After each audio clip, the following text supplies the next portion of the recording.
Silly summer soccer season, episode 4 here. We got a lot to talk about. We're going to start first and foremost with the U.S. men's national team and their dominance, that's in air quotes, of the group stage performance, and look ahead to Sunday's Gold Cup quarterfinal with Costa Rica. We will then run through the rest of the Gold Cup, then hit the Club World Cup, as well as closing out with everybody's, stoppage time, featuring Ivan Toney's best bets and everyone's favorite segment, GOAWs. Now, time to welcome in this week's panel of beauty, starting with Mr. Mitchell Goulet, a.k.a. Overtime Mitch. I haven't had a chance to ask you this yet, so I'll ask you now. What was the highlight and or low light of your TST 2025 experience? Highlight was probably chopping it up with Johnny Damon, who was drunk as shit the whole week. As a young Bostonian, Johnny Damon meant a lot to me, and then he went to the Yankees and was dead to me. But as a sponsor for Drip FC, his beverage was the front of kit sponsor for them, so he was super hyped and lubricated the entire time. And the dude, by the end of it, like, he was on the sideline yelling at referees too. So like Johnny Damon's presence as a whole was a highlight. Low light, I don't know, man. I love that turn. I really enjoy it every year. It's good vibes. It's good footy. It's good people there. It's hot as hell. It's long days, but like, it's just worth it. I don't know, man. I'm a big TST guy.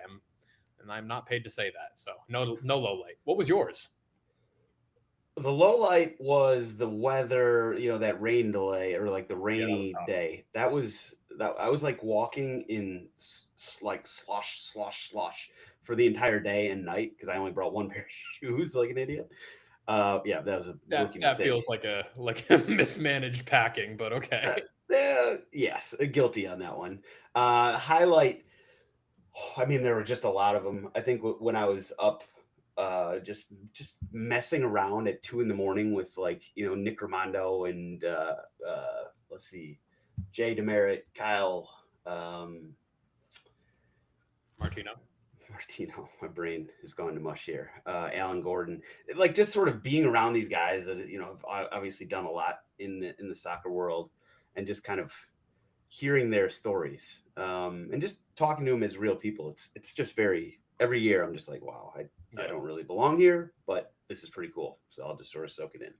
I'm a huge DST fan. One thing I will say with the Sneaky Fox experience this year is like we were one win away from really sort of becoming just like a team and really making sort of those core memories that we have had in previous years. We just like that one that we lost just one game too early, which is too bad. What not to drag this segment out, but what adjustments do you think you need to make next year? Honestly, I think this team that we had this year was the best one we've had, just talent-wise for TST. Mm-hmm. This was the best team we've had. And, you just sort of get lucky, unlucky in certain bounces and everything. I think that if we bring that team back and we have a whole nother year, that would be great. I think that'd be awesome. Because, every year we brought a whole new squad, which you got to start over and all this. I think if we have like a team that has a lot more cohesiveness and had the whole year of experience, I think that'd be great. So that's what I'm hoping for in TST 2026. All right, Tyler, no more yawning over there. I know that you haven't popped your TST cherry, but hopefully one of these years you will. Now, you don't know this yet, and in fact, I don't even know if you're allowed to say it, but I think we have some big breaking news on the Fox Gold Cup coverage front, if you're allowed to break that news. Are you? I don't see why not. Somebody's going to break it at some point in time. But yeah, I'm calling a quarterfinal. Hey, attaboy. Well earned. We've obviously, everybody in the Discord and we've been sort of following along this whole time, and I'm sure a lot of the listeners have as well. Well deserved. I'm not surprised at all. I would have been surprised if you didn't, to be honest. But I wasn't originally supposed to, but I guess I don't know. Maybe you've earned your pinstripes. Supposedly, I'll tell you what. Saudi Arabia was. I earned my paycheck for that game as far as pronunciations are concerned, because that's a challenge to say the least. God, imagine me. Imagine me out there for that. Would have caused an international incident, probably. Yeah. All right, we will move on to the U.S. men's national team, fresh off of successive group stage wins over Trinidad, Tobago, Saudi Arabia, and Haiti. But actually, before we do that and we launch into the good stuff, let's get a quick word from our good friends over at Kick It, the one-stop shop for all your soccer tennis needs. Tyler, hit us with it. Summer months, man. They're here. They're upon us. We are 2 days into summer, recording this on June 23rd. And you're probably sitting at home being like, man, like, I wish there was this thing that I could buy that will allow me to be able to have fun with my friends, get some touches in, and be able to drink at the same time. And the only answer to that scenario is Kick It. So head over to kickit.net, code SAM25. You'll get 10% off of the basic soccer tennis set. They're available. It'll get to you quickly. And then when you are on the beaches of Chicago, when you're in the hills of Nebraska, when you are in the Appalachians or the Rockies or the West Coast or the East Coast or New England, you're going to head over to the Discord, which if you're not a part of, then you need to head over to Patreon and become a member of the Sam's Army Discord so that you can do that whole thing. And you're going to say, thank you, Tyler. Thank you so much for partnering with Kick It and allowing me to be able to be a part of this because it's the greatest game and it's changed my life. So there you go. Code SAM25, kickit.net. You're welcome. Kickit.net. And as you can see, I'm sort of posting these or pushing these notifications from our Discord chat right now. People are basically congratulating Tyler on getting the quarterfinal. And if you want to get in the Discord chat and sort of get involved with the podcast on a more one-on-one personal level here, get to the Sam's Army Patreon and get involved right now. $3.99 a month. Very easy peasy. Lemon squeezy, as my 5-year-old would say. All right. We will move on to the U.S. men's national team. So the group stage is over for us anyway. We beat Trinidad and Tobago 5-0. We beat Saudi Arabia 1-0. And then last night we beat Haiti 2-1. The only goal we gave up in all 3 games was a real stinker, unfortunately, which I'm sure we'll talk a little bit about when we get into this. But taking a step back, Tyler, what have we learned about this team or individual players? Take it however you want. What have we learned here so far? I don't think we've learned a ton. I don't think we've learned anything at the goalkeeper position. I don't think that one mistake from Matt Freese off of a horrendous ball played back by Tim Ream should be enough to be able to say yes or no on him just yet. What do you make? 1 save off that set piece at the near post, which was pretty easy. I don't think we've really learned anything at the striker position. Patrick hasn't been overwhelmingly positive. I still think this is Ricardo Pepi's job once he's healthy at the moment. And Patrick and Brian White both have had opportunities to change that. And I don't think they have. I don't think we've learned a ton more about Diego Luna other than the fact that he typically is acting as our most aggressive and attacking player. And I think that when he's surrounded by better players, he's in turn going to look better. And I think that his ideas are usually a step ahead of those around him. I think the biggest thing that we've learned, I think, and the only reason I'm saying I think is because of the competition that we've played, is that Chris Richards is ready to step into that role and be a solidified starting center back on this team. I think doing it against a beaten up Saudi Arabian team based upon the fact that they had 466 caps between 9 players away on Club World Cup duty that's not like sort of like a definitive statement for me, but we needed somebody to step up and have a huge night, and he was that. So like, I think that that's the biggest thing that we've learned. But other than that, like, still so many question marks, so many all over the field. And the fact that we're still at this point is a little concerning, but if we're going to take a perpetual optimist outlook on this, it's that we're going to have legitimate competition from basically here until June of next year. And that's just a fact. And that's not a terrible thing. So, yeah. Okay. Agree with everything you said right there. One thing I would also point out, sort of add to that, is I think Malik Tillman is another guy that probably deserves a shout. You know, in terms of like the thumbs up, 2 thumbs up, Chris Richards has stepped up and stepped into that role. And we need somebody, actually we need somebodies to do that, but at least we have one. That's good.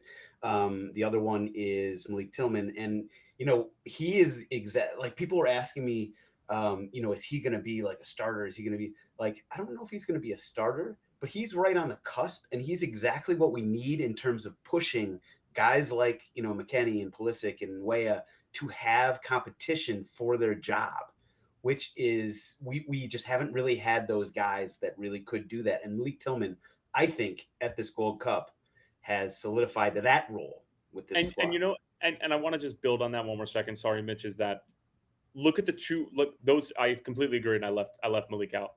Look at the two people who we're talking about. They play at the highest level on this roster, and they're stepping up and performing at that high of a level, which is all that you can ask for, and which is why we wanted to see Christian in this camp, which is why we would have loved to not have FIFA basically say to everybody, you have to play in Club World Cup, you can't play in Gold Cup, or you can't play for your country, whatever it is.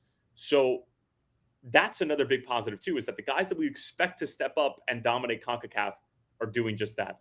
Malik Tillman plays Champions League football. Chris Richards is going to be playing Europa League football after winning the FA Cup. So like, that's a really, really good sign that your best players are playing their best football for the national team and are showing like, hey, this is what this level is capable of with the U.S. men's national team, which I think is positive.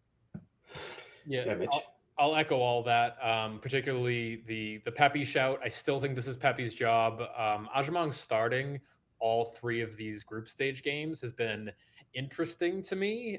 He hasn't really grabbed that job in this competition, by the horns. He's been fine. He scored that goal. I'm happy for him, but I still think Brian White could do a job up there. The guys that have risen the most in my eyes are Malik Tillman. I think Quinn Sullivan's put in a little bit of a shift for himself. Johnny Cardoso probably has a shout, but it's guys that are actively playing. It's guys that are active for their club teams.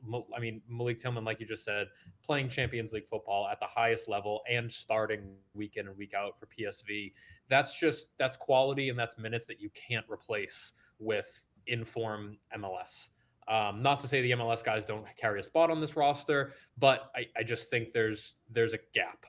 And Malik Tillman has done a really good job of seizing the minutes that he's had. Other guys that I think will be on the bubble for that 26 roster, Jack McGlynn is one that may not be in MLS by the time 26 comes around. He's somebody that has impressed me so far in this camp. And then if you want to zoom out to kind of what we said towards the end of that there, the fact that the Gold Cup and the Club World Cup are going on at the same time is just ridiculous. Why? Do you want eyeballs on both competitions? Don't schedule them at the same time. Don't make sure your best players are not able to play in one or both competitions. Like, it's frustrating as a soccer fan. As a bettor, it's kind of fun, but as a fan, not just a bettor. It's just as a fan. We've got games from 11 till midnight. It's awesome. Right. As somebody who wants the best for the U.S. men's national team and kind of wants the most cohesive unit marching into this home World Cup, I want our players playing together. Agreed. And not only that, but like, it's not like you're asking them to miss friendlies. You're asking them to miss major competition. And that at the core of it all is the antithesis of club and country. Mm-hmm. FIFA, the separation of church and state needs to be real. FIFA should not be dictating what players are not going to do, because I guarantee you, had they been given the option, would have been a whole flock of people going over to play for their country right now and not participating in this, even with the money that's available, because representing your country is just a different vibe entirely. So I'm with you on that. Like, and the fact, I get it, this is going to be once every 4 years. Gold Cup is every other year, but like, it's still just it defeats the purpose of representing your country. It's silly. Yeah.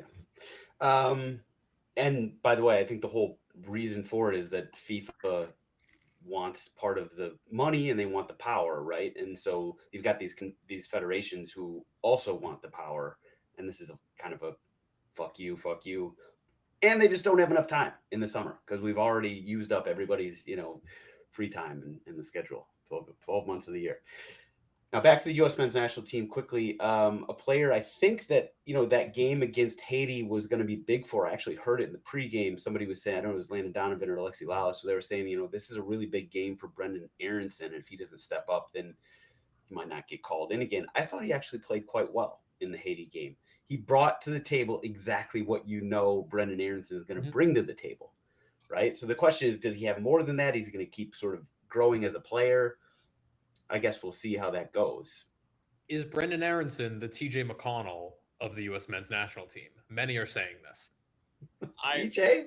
I don't disagree in terms. I mean, like, Brendan has a lot of work to do from a production standpoint to really gain that status. But in terms of being sixth man, being scrappy, buzzing around the field, sure. At this point in time, for me, Brendan should be further along with regard to his touch and with regard to his cleanliness in the attacking third. Agreed. At this point in time. 2 or 3 years ago, it was acceptable. He's young, he's green, he's figuring out the pace of play. He burst onto the scene of Philadelphia as a teenager, made a move over to Europe. It's time to clean it up. Yep. It's just time. Like, and there's a reason why he wasn't called into camp for more than a year. Mm-hmm. So I'm still not convinced. And to your point earlier, Mitch, like, Malik Tillman could he's almost assuredly at this point in time, if you're to roll with your normal starting 11 that we know, that we don't really know, but if you were to give your strongest starting 11, he's not going to start. He's the 12th man. Absolutely. So right now, for sure. Now, you guys have said this a couple times and said, this is Pepe's striker role to lose. Nobody said Balogun. You guys are both convinced that Pepe is like... I've been on Alan Balogun for months now. Haven't seen enough from him to claim that. And to be fair, I don't think he's had the minutes and the chances that Pepe has had at that position for the U.S. men's national team. But the ones that he has had, I just haven't seen enough. It's Pepe's for me. Agreed. Just to close the loop on Aronson, this season with Leeds. Was just going to say, going to be a defining season for him. Yeah. This could be like his sort of where his career is defined. Could be. Yeah. Anything else? Anything from the Haiti game specifically? We already touched on the goal that they scored, which was an absolute howler. Tim Ream, first of all, shouldn't have been playing that ball back to Freeze. And second of all, the way he played it back was, not great, kind of a game of a bouncing ball. Now, obviously, Freeze, big mistake. He'd probably be the first one to admit that. You can't pass the ball, to a Haiti player in your own 18. I'm trying not to use this as an excuse to skewer Ream, but we need to move on from that. We have to move on. Who's our second center back right now? Hold on a second. Hold on. These things happen. Mistakes happen. Yeah. I know. Yeah.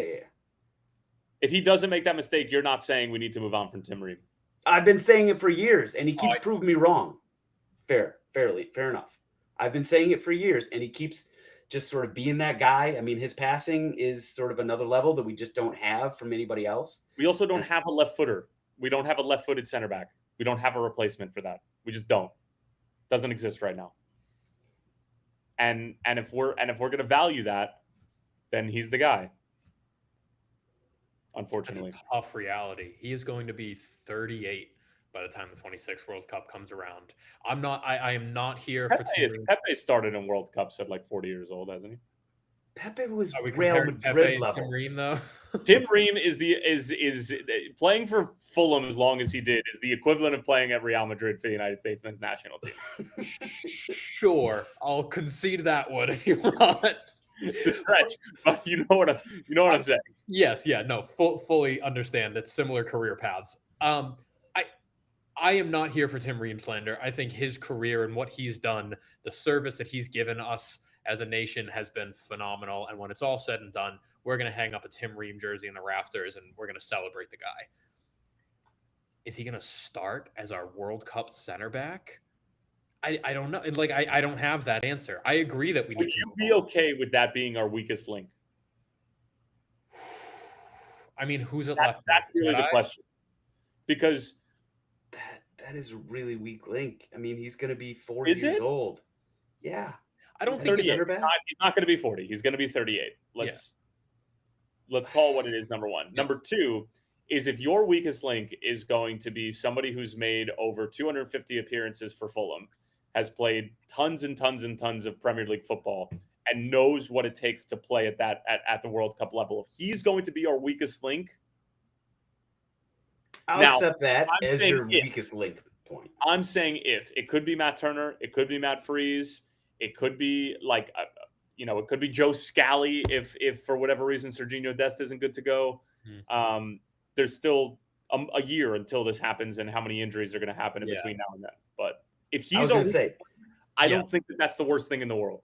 Yeah, like if you think about it that way, if that is the weakest link, okay, I'll accept that, because that would mean that we're not going to have injuries to these huge players that we have, Pulisic, these types of players. Man, we just need somebody to step up. I'm with you, but like, go find me an American left-footed center back. I'm trying to think of one that exists within MLS that's even halfway decent. And like, the only name I can really come up with, and I forget, and I'm not even going to say right now because I'm not 100% positive he's left-footed. From Philadelphia? No. Is Henry Kessler left-footed? Are we considering? No, he's right-footed. They just don't, like, we just don't have any. It's an unfortunate reality. All right. Well, there's one of the big question marks. Unless you want to just roll with Miles Robinson and Chris Richards and just call it a day. I was going to say, I mean, like, I would actually defer to an actual center back. Would you absolutely rather have a somebody who's like a little bit better, a little bit faster, and all this, but right-footed, or would you be willing to take? Depends on the way that we want to play. If we know we're going to have the ball, if we're playing Uzbekistan in the group stage, I'd rather have Tim Ream. If we're gonna need like real true defending and athleticism and close down speed, I'd rather have Miles Robinson, because you're not going to be doing much playing out of the back anyway. So we take both, and I do think that we should have a solidified center back pairing for the entire group stage, and I would prefer if it wasn't a question and a rotating position game to game. But you take center back depth and you sacrifice a little bit in the midfield, and maybe you change that out. I don't know. What if we turn Jack McGlynn into a center back in between now and he's got a fucking left Not peg. the craziest thing I've ever heard. Just a super ball playing center back. And he's athletic. He's big. He's a big kid. Yeah. Yeah. He wants to attack. He doesn't. He's a Philadelphia product. He's athletic. Jalen Neal is the LA Galaxy name. Is he left-footed or is he good? Okay. No and no. I'll answer both of those. Okay, that's the name I was thinking. It's not negative. I'm just telling.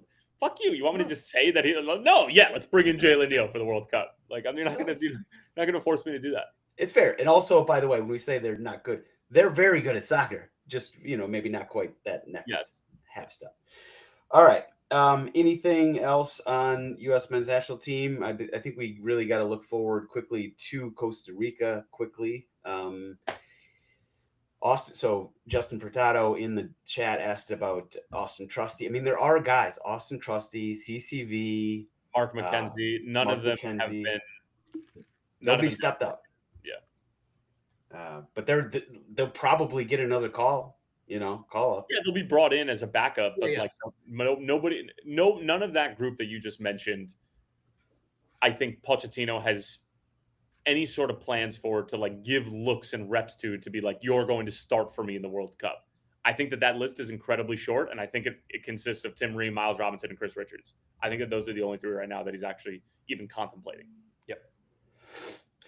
Now, looking forward to the Costa Rica game. Now, Tyler, you've done sort of more Gold Cup watching and research than anybody for sure on this podcast, probably listening to the pod. Have you done any Costa Rica games? Yeah. Okay. So what are we looking at here? I know Keylor Navas is still in net, but what else are we looking at here? So they play 3-back. It'll look like a 3-5-2. They've got an interesting center back trio of Jalen Mitchell, who's a 20-year-old kid who plays for Feyenoord. Then you've got Juan Pablo Vargas, who has played and scored in the World Cup. Really, really, just solid central defender. Then you've got everybody's favorite Francisco Calvo playing on the left side of back three. San Jose, Minnesota, and Chicago Fire fans will be all too familiar with Francisco. They are outside of 2 or 3 players, outside of Francisco, Navas, and Juan Pablo Vargas, incredibly young. Everybody's 27 years or younger. They've got a really, really good kid in the middle of the field. He scored the game winner against Suriname. Josimar Alcocer. He's a problem. And the front line for Costa Rica is a problem. And this is going to be a really good test for our back line while we're talking about center backs, because it's a Miguel Herrera coach team. When they go, they go. They're not afraid to go direct. And say what you will about Francisco Calvo, he's got a mean left peg, and he can drop it in behind the back line on a dime. So between Manfred Ugalde, who led the Russian Premier League in scoring last year, and then Alonso Martinez, who scored 17 goals for in MLS play, and he's got 8 already for NYCFC, there's pace, there's youth, there's energy. This is a good soccer team. Make no mistakes about it. However, they're susceptible to the mistake. They took Mexico to the wire the other night. Probably should have lost. That goal should have stood. But this is a very good soccer team, and they're relatively deep as well. Like, they can go 2 or 3 deep, and they don't lose a ton. So Miguel Herrera has some decisions to make, but this will be a very, very, very good test for our back line. Their positioning, picking up second balls. Yeah, they're a good soccer team. There's no way of getting around it. They put up 4 against Suriname. He didn't score the game-winning goal against Suriname. He scored it against Dominican Republic. There it was. He scored the equalizer against Suriname, Alcocer, and the game winner against Dominican Republic. He's 20 years old. He flies around the pitch. He's technical. But Ugalde is legit. Yeah, it'll be a test for sure. So this is clearly going to be the toughest game we've played so far in Gold Cup. By far. Yeah. By far. Now, on our side, do we want to make any changes to the starting 11 that was out there for the Costa Rica game? I would just go back to the starting 11 that started the first 2 games. Okay. So you'd keep Freeze in that? Oh, and then slide Tyler in. Yeah, I'd keep Matty in. Okay. And then slide Tyler in, obviously. And you'd go not John Token? No. Okay. I thought he played well. He did, and it was a good ball for Pat. But yeah. Yeah. I think he played fine. I think he's approaching what his ceiling may look like. Physically, I don't know if he has the tools to deal with some of the best wingers in the world. So I'm scared to say, hey, he should be a part of a World Cup team. Gold Cup is his level. I think he is competing and he's adding value where he can, but I don't know if he makes the 26 roster. Okay. And you would keep Ajima based on, I think it's crazy to start him for the first 3 games and then change it up for the knockout. Unless you feel like there's a real advantage by starting Brian White and he brings something to the table that clearly exposes a weakness at Costa Rica, but I don't really see what that is. Yeah, unless you think you're not going to really be able to play in behind the Costa Rican back line. However, apologies. However, I do think that there might be a situation in where Costa Rica might play a little bit more of a high line and try to get after the U.S. and turn them over like Haiti did. If I'm Miguel Herrera, I'm looking at this U.S. team being like, there's no way they're playing through us. They're not good enough to do that. That's how I would approach it. But okay, I'm trying to think of any other possible changes. No, I mean, Damian Downs, I don't know what his status is at this point. I think he was day to day. It would be wild to just start him out of the blue in this game, I think. So I'd be a little surprised about that. Okay. Should we win this game, prediction-wise, Tyler? Especially you've watched this team play Costa Rica. What are your thoughts? 1-0. Yeah. That was a long pause. I don't love this matchup. And Miguel Herrera is a really good coach. Yeah, how bad did he want that Mexico win, by the way? Well, Steve put it in the live stream chat, and if you're not signed up for Patreon, then do it, because then you can get to the Discord and you get the live stream chat. But that goal, I don't understand for the life of me. I just don't get it. It's CONCACAF. There's been horrendous officiating before, and there always will be. But Yeah, I don't know did you guys see the goal / Yeah. any feelings about it? Yeah, I can't believe they called it back. It just looked like it was close enough that why are we? But do you know why they called it back? No, why? Because they claimed that the touch, I believe coming from Calvo, was deemed as inadvertent, that he wasn't deliberately trying to play the ball. So therefore, Santi Jimenez is offside because the deflection doesn't count, which is an insane stretch. Insane. I didn't have the audio on. I saw him draw the lines. I was like, that looks like he's on. And then the goal was chalked off. I was like, well, I guess he was off. I didn't know that there was that little nuance to it. That is ridiculous. That's insane. Insane to think that he's not intentionally trying to play the ball. Oh my God, that's CONCACAF. Like, of course he is. He's trying to win the ball. He's trying to get a touch to it. Someone send me this goal, or maybe I'll find it in the Discord. I haven't seen it. The finish by Jimenez was great. Incredible. Yeah, it was a very nice bike. I'm with Ryan. 93rd minute. I mean, this. Remember who said that last pod? Remember who said that? Ryan Childers just said Tillman false 9 still feels like the best front man. Yeah, you're welcome. You know, right now, we're talking right now in the Gold Cup. Right now in the Gold Cup, Tillman should be the false 9. I don't know if we're going to change the whole system up at this point in time, given the fact he's already scored 3 goals in the tournament from where he's playing right now. However, I think that's our best look. Just saying. Brushing shoulders with the likes of Landon and Mo and Lexi in the green room, you know, I'm picking up a lot of soccer intelligence through osmosis, just simply being around them. That was a nice little name drop. I like that. So brilliant. So little tactical tweaks and adjustments like that are just sort of like, it's second nature to you right now. Yeah. You're at the top of your game. All right. Well, so we got Mitch was on board, I think, with Tyler's sort of very close, maybe low scoring result. I'm not sure if I see low scoring. I definitely see a close game.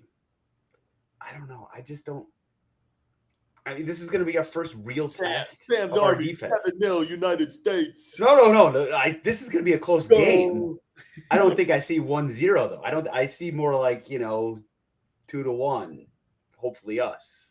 All right, so it's the over better in you. I think it is the over better who's been beaten down. When's the last time you bet on an under? I couldn't even tell you. September. Why do you discriminate? Because there are games that reek of unders just as much as there are games that reek of overs. You should just take advantage. You could have made a lot more money. You would make. First of all, I wouldn't make any money. I would lose a lot less money if I was betting some unders.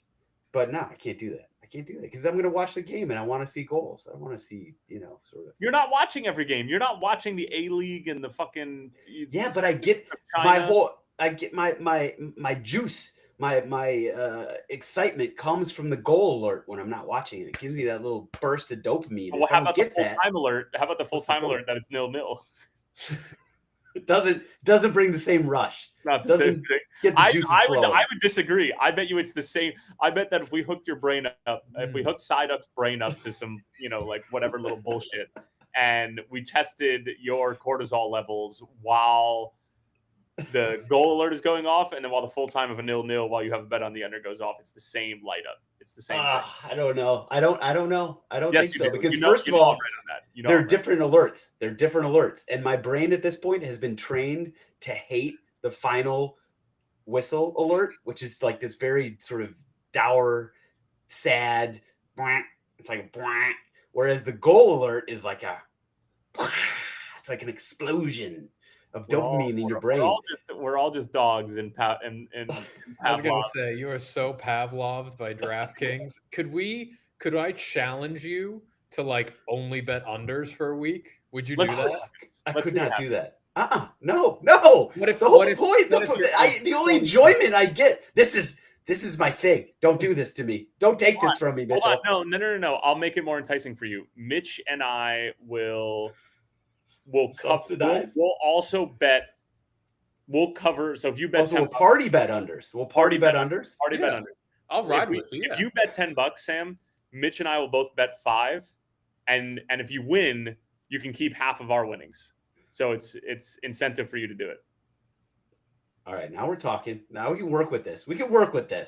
I have to You think have about to it a do little bit. similar research though to your like Bulgarian third division overs. I need some really niche unders as well. Well, it's Does all that the teams translate? that he doesn't bet on from the I Bulgarian. know the teams. I know the teams that I would know you have do. zero I know. interest Let's in make betting money. on. Let's make money. All right. We'll work on this. This is $1 million idea. Wait. And instead of an over hat, you need an under yarmulke. Am I allowed to laugh at that? I don't even know. I'm the one. Yeah, I'm the one. No, you played it. You can laugh. All right. Let's go rest of the Gold Cup here. So we're not actually done with the group stage. We still have some games to go tomorrow. Why did they take a day off today, by the way? Any idea? Because it wasn't lined up perfectly at the start of the tournament because like we only had one game on the first day or one or two games on the first day. And then it just, Okay. Don't worry about it. Yeah, I'm out of sight, out of mind at this point, but we have 4 games tomorrow. But we do have 2 quarterfinals set already. We've talked about one of them, the US and Costa Rica. The other quarterfinal that is set is the Mexico and Saudi Arabia game. Sam, the type of guy to hit on a 17. Never, Steven, never. I play by the book because I'm such a bad card player that I just go by the book. The quarterfinal, the other quarterfinal, Mexico hosting Saudi Arabia. So this is a Mexico team that has not looked great. Saudi Arabia, we've seen. Saudi Arabia is trash. They're not good. So you just have Mexico taking this one? Yep. Yeah. Unfortunately, I think so as well, although it'd be really funny if they don't. Rest of Gold Cup.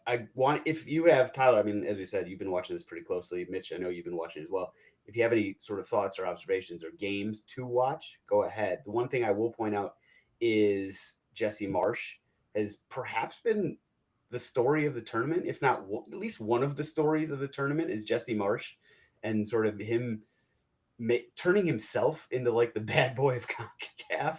I mean, I thought it was, I love it, period. I do love sort of his whole, it feels like a shtick, but it feels also like he's really committed to it. And I'm good with it. I like it.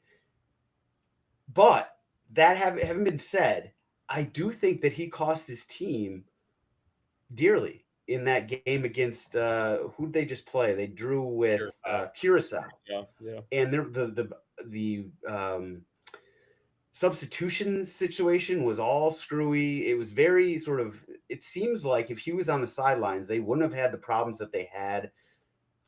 Maybe, I mean, maybe he's on the sideline. Maybe he is talking constantly. There's no way he's not getting information down to them. There's no way. Yeah. I mean, I assume so, especially with the way that CONCACAF has come down on him for allegedly communicating with the sidelines, and also apparently bitching out somebody, a CONCACAF official.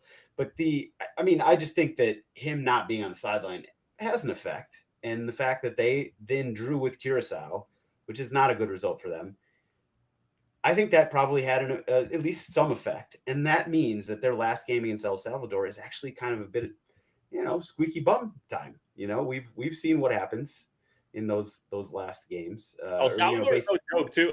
El Salvador's got some bite. Like they're fun to watch. I like my Salvadorans. So there you go.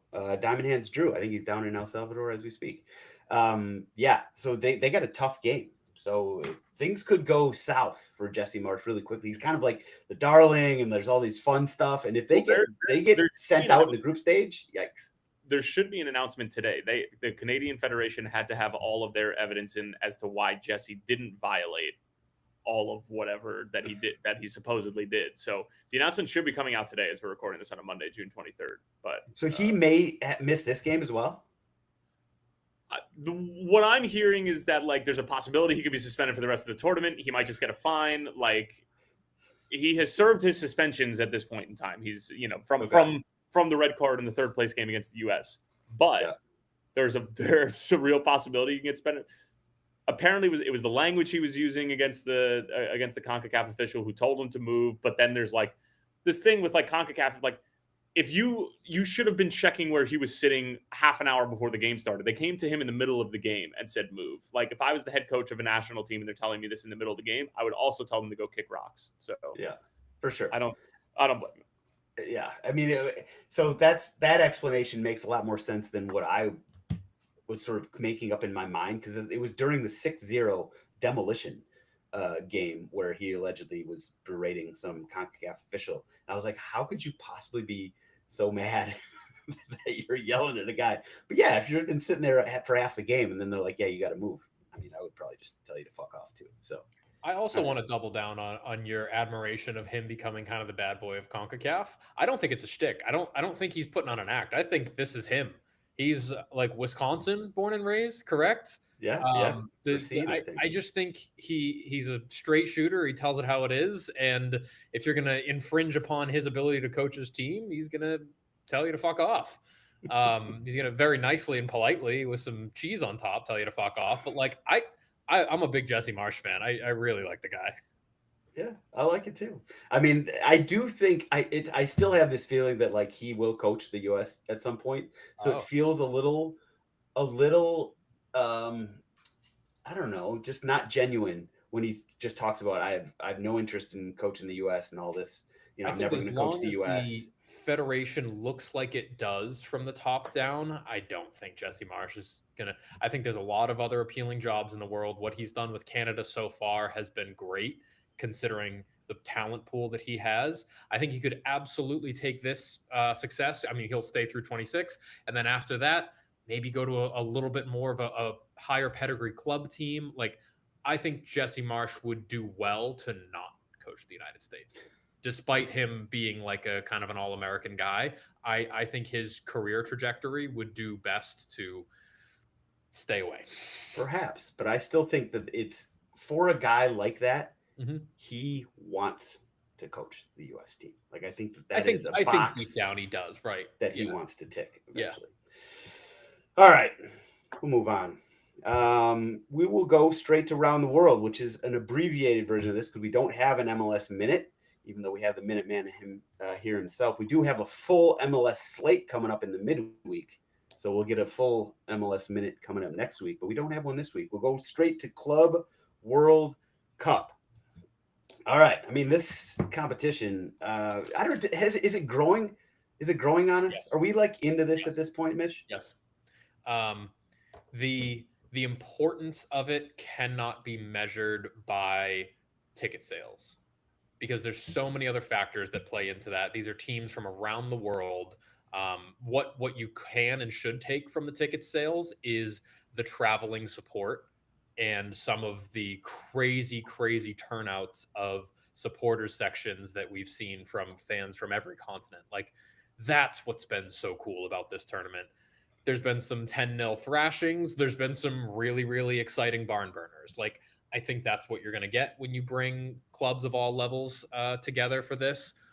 I was skeptical of the Club World Cup as kind of an esteemed competition, but as of right now, I have thoroughly enjoyed a lot of it. There's some asterisks for sure, but I'm in. I think now that we're down to the knockout rounds, it's going to get really fun. And the price tag that some of these teams can earn from winning some of these games is going to start to come into play. Really, I like have questions about like, does this the huge money on offer, is that going to really sway a Bayern Munich player? A player, no, but so that's my point. It's like the front office, yeah, they want that money. Fan bases, they want that prestige, but like, and I do think that the money will be, because the players are getting a lot of money as well for like win bonuses and everything. So I think that like a South American team, an Asian team, African team, North American team, like I do think that they are going to be like, I want to win this money.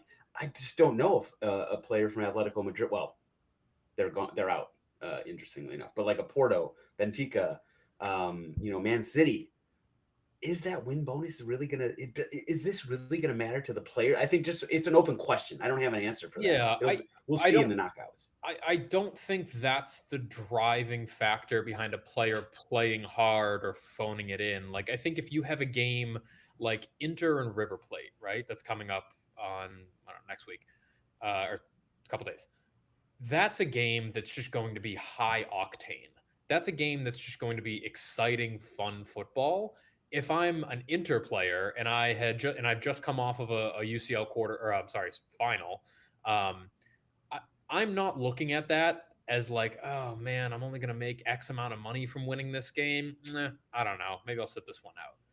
I just don't think that's the attitude in the clubhouse. Like, I think as you get down to the business end of any tournament, regardless of the purse at the end of it, you're in it to win it. Take TST for example, which is kind of akin to the Club World Cup. No, it's not. If you are in a knockout game in TST, does it matter to you? Are you thinking about $1 million, or are you thinking about, I want to win this game? It could be a $10,000 purse. Does it up the value of it? Sure. Does it make it a little more exciting if you win? Absolutely. But the thrill and the competition of a knockout stage game, to me, is a little more invigorating for a player. Maybe that's being a little romantic. I don't know. Maybe these guys just want money. Who knows? Fair enough. Now, where we're at with the Club World Cup, there are 1, 2, 3, 4, 5, 6, 7, 8, 9 teams eliminated so far. That includes Atletico Madrid, who is probably the biggest sort of eye opener. They are eliminated from Group B along with Seattle Sounders. Not a great tournament so far for MLS, by the way. Auckland is out from Group C. LAFC, another MLS team from Group D. Urawa, Red Diamonds, Group E, are out. Ulsan, Korean team from Group F. Then Wydad and Al Ain. Dubai is a Group G, and then Pachuca is out in H. This just hasn't been a great great tournament for North American teams, period, so far. Group A is the one that everybody is still alive. The only group everyone is still alive. That's Palmeiras and Inter Miami are both on 4 points, and then you got Porto and El Ali on 1 point. You pointed out the Inter Milan and River Plate game, which should be awesome. Any other games that we're looking forward to here that really sort of stand out as, okay, this is one I gotta watch? Benfica Bayern tomorrow. That'll be fun. Juve City, but I actually don't think that one's going to be all that fun. Yeah.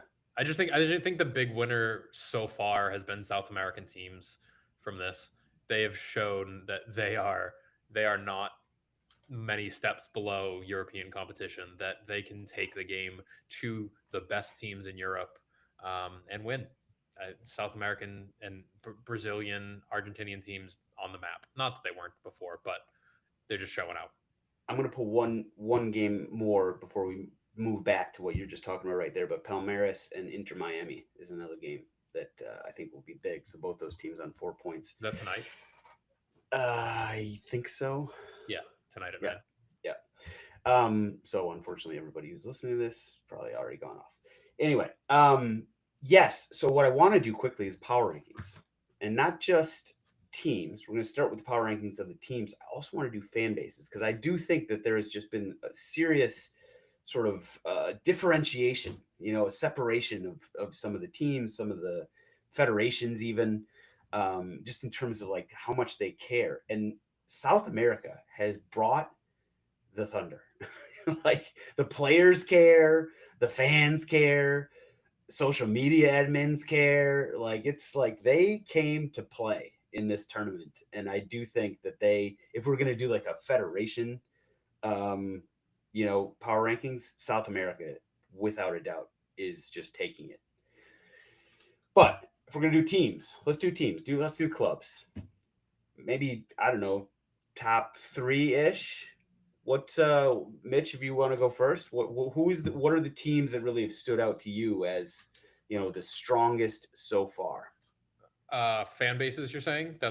This is clubs. We'll get to fan bases in a second. Oh, the soccering going on. Actual soccering.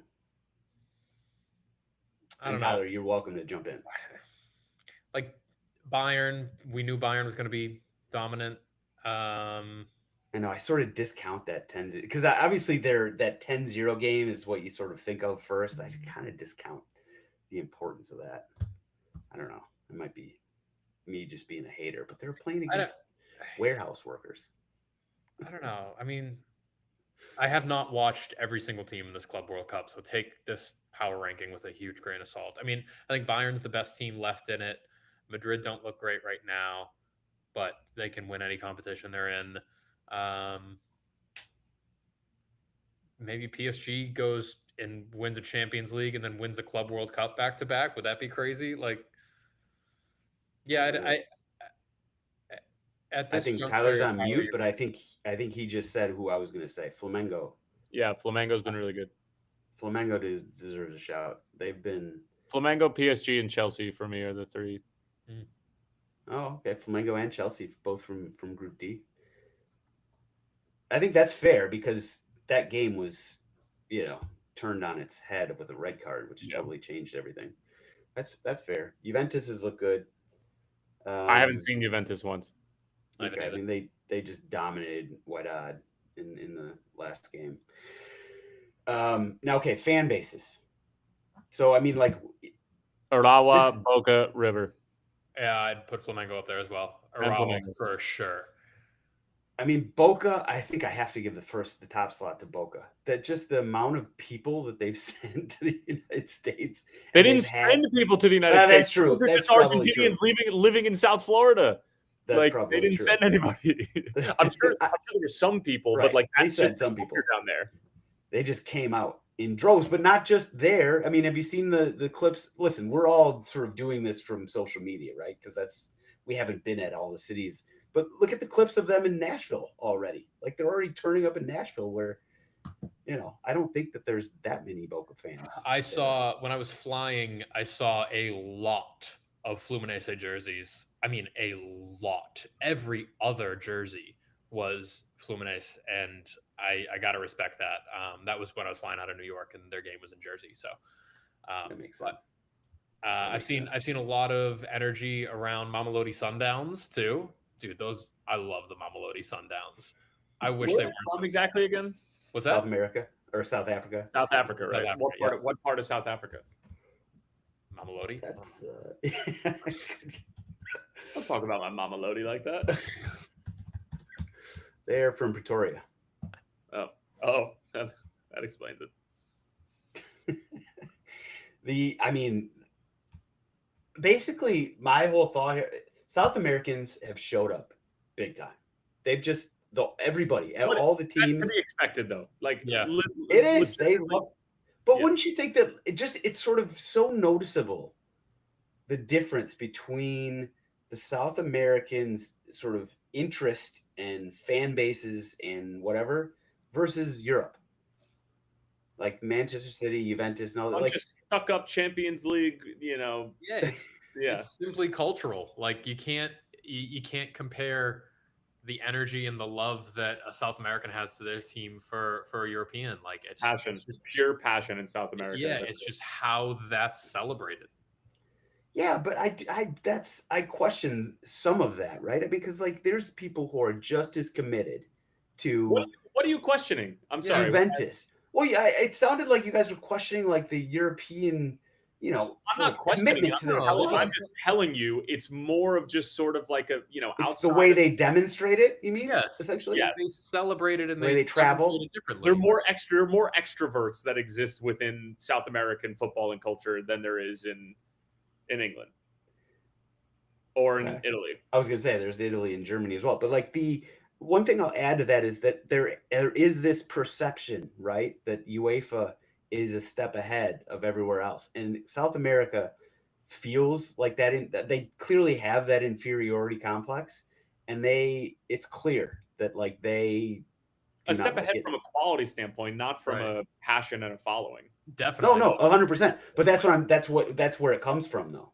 right? I think that's where there's an extra element of the Palmeiras fans, the Flamengo fans, Fluminense fans, Boca fans, River fans, who are like, not only do we hope that our guys go out there and sort of, show out and sort of demonstrate that we're close, if not right there with Europe, but we want as fans to show up and just be like, this is what South American soccer is all about. And I think that they've man, I love they've that. succeeded.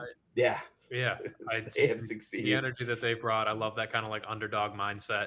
I wish we, as the United States, would kind of carry that to some international competitions.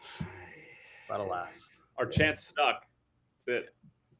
I believe that Fight we and will. win. At least we haven't had a fight We and need win. to hire a type situation. ghostwriter. I'm so serious.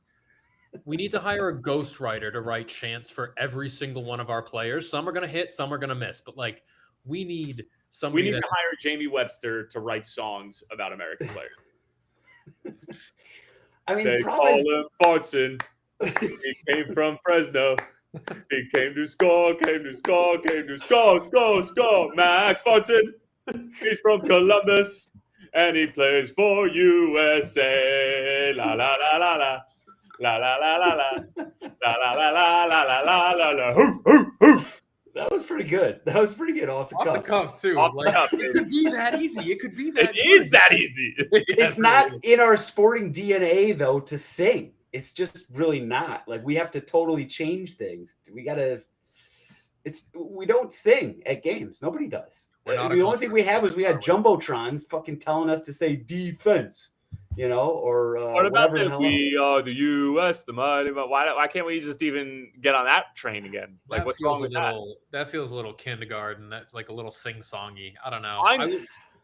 They're all sing-songy. They're songs. Yeah, but that one in particular, I don't love the tune and the cadence of that one. We have so many iconic songs as a nation. Like, music is centered in the United States. There's a lot of phenomenal international music, but we are centered. We are the center of the music. Do we need to sample Fleetwood Mac for a United States song? I don't yes, what are we talking about? I'm down to explore all genres. I really think that we have such a beautiful melting pot of sounds. Kinzula or whatever her name is. Zulan, get it right. Zulan. Zulan. Let's get Zulan involved. He has a new song coming out Friday. It very well could be the anthem of the 26 World Cup. What is going to be the anthem of the 2026 World Cup? Because if it's not to the level of Waka Waka, then we failed as a nation. Yeah. Are we doing some sort of remix to Not Like Us? Because that feels like the easiest way to grab the country. Please. I need something with a little bit of energy, not like a kumbaya country song. We can't have that. That can't be our image. But what if, hear me out for a second, what if Kendrick and Mustard got down on the beat, but then Chris Stapleton is writing some of the lyrics as well, so that you're appealing to the entirety of the United States? I can't describe how much I would hate that. You haven't even heard the Super Bowl halftime show of Chance. You haven't even heard it yet. You can't yuck you a just yum. pitched me a Kendrick and Chris Stapleton halftime. Well, and Mustard. Mustard. Sweet. Yeah. Throw ketchup in there too. I don't give a fuck. That sounds awful. That's now you're being ignorant. You could put if you combine all those, aren't you just getting Shabuzi? We don't have enough time for that. But what is Shabuzi? I still am very curious. He's a rapper. He's a dude. He's not a rapper. Don't you dare throw him into the same category as some of the great rappers that have graced my earbuds over the past 31 years. No, don't say he was a great rapper. He is. Nobody. It doesn't matter if he's a great rapper. He's not a rapper. Period. Okay. He's a country artist. He's a country R&B singer. There you go. I don't feel the need to put him in a box. I think he's an artist. I think he came out with one hit song, and I haven't heard anything else from him, but I don't think he should be in a conversation for more than 30 seconds when we're talking about a World Cup anthem. Oh, goodness. This was fun. Chris Stapleton is a great songwriter, and I think that you turning your nose up at him and Kendrick and Mustard collabing on something is a little premature. Do you think, I don't know, Edgar Allan Poe and John Grisham should collab on a novel? Yes, I fucking do. I love John Grisham. That'd be great. Oh, damn it. Backfired big time. John Grisham's one of my all-time favorite writers, and I don't care if I catch any flack for that. Yeah, you chose the wrong guy. You chose the wrong guy, pal. Oh, my goodness. All right. Boys, we got to move on.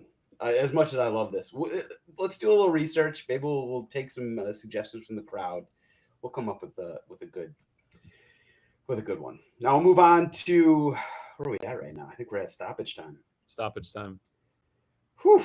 Ivan Toney's best bets. Now, does anybody want to go first here? I Unders. Go unders. Just all of them? Saudi Arabia, Mexico, under.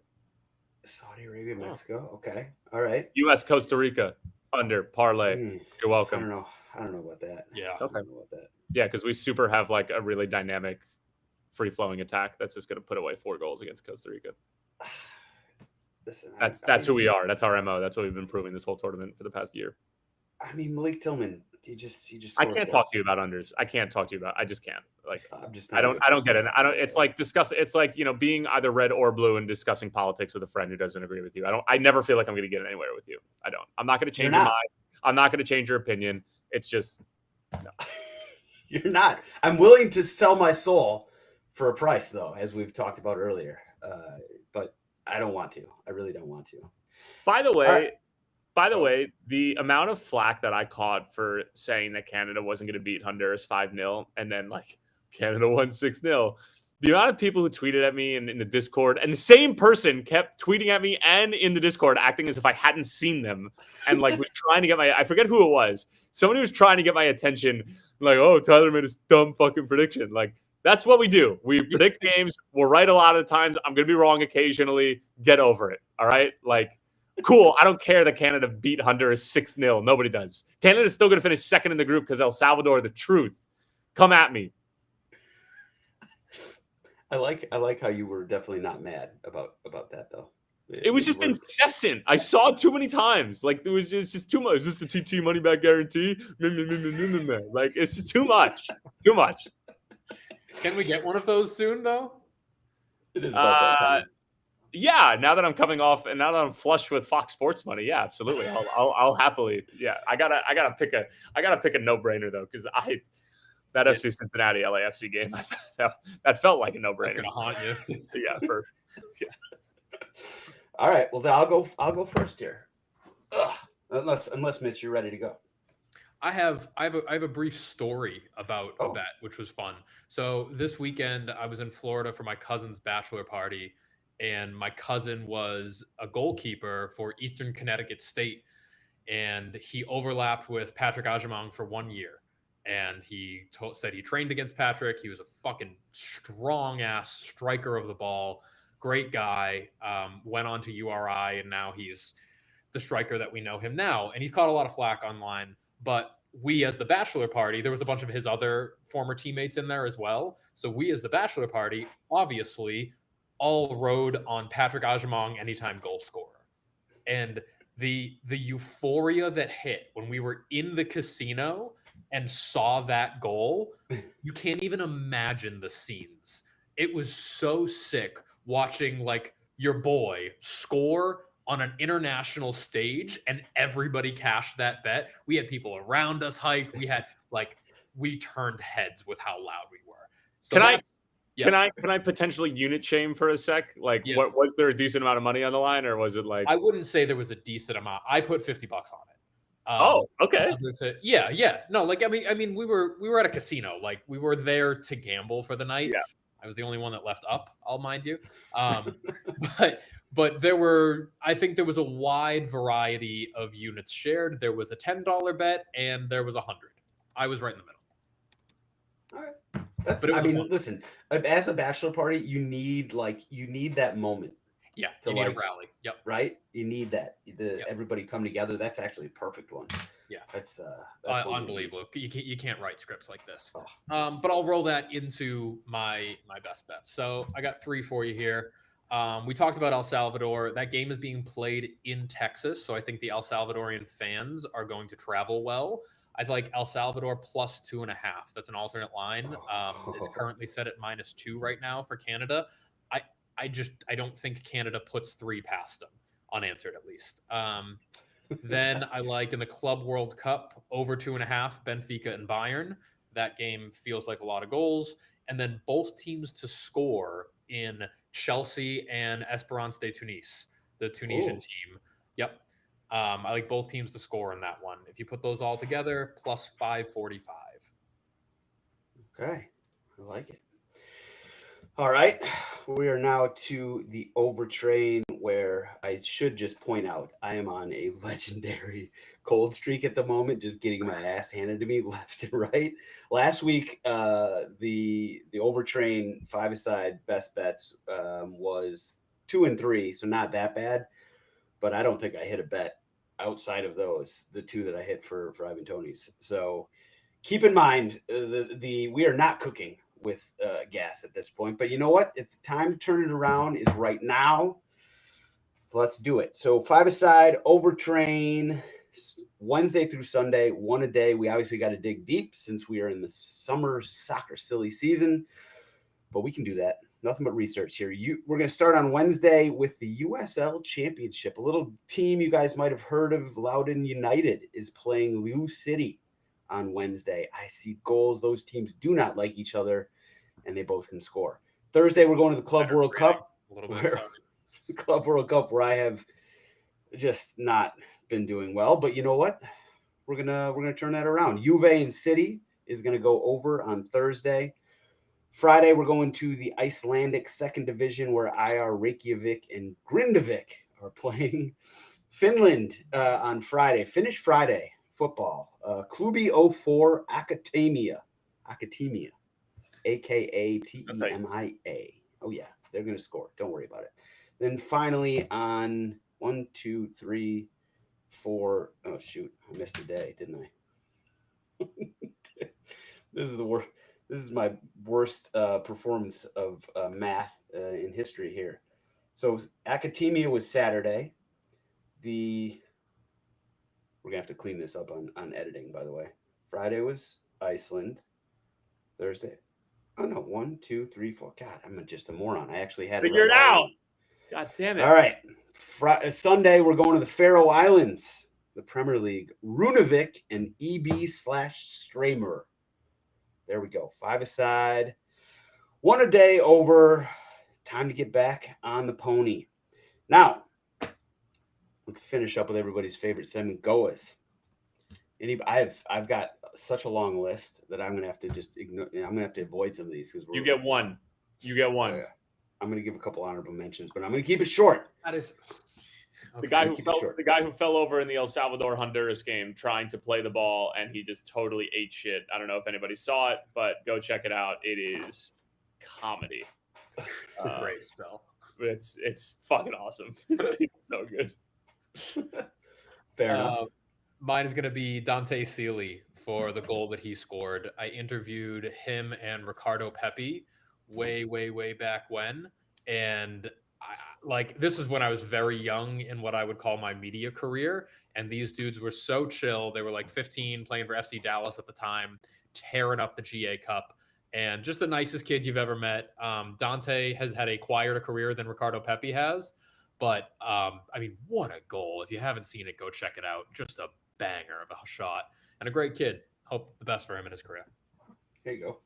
Good shouts. So my honorable mentions, there's one who I probably deserves a little bit of more of a talking point here, but Jose Mourinho and his, I think he's taking down the entire Turkish disciplinary committee. Oh, because there were some text messages that went around and he basically saying that they were going to get him, and they came out, and so he's basically taken, and they all resigned. So just Jose Mourinho, just the man is a content treasure. Quincy Promes deserves honorable mention. 2 years of running from Johnny Law. He is being extradited to the Netherlands, where he will face 6 years in jail for cocaine trafficking and another 18 months for stabbing his cousin. Free my boy. Who cares? Santi Cazorla. I want to give him a quick shout out. He was told after was it an Achilles injury or knee injury? I can't remember what it was, but he was told he would never play again. He went through all sorts of surgeries and everything.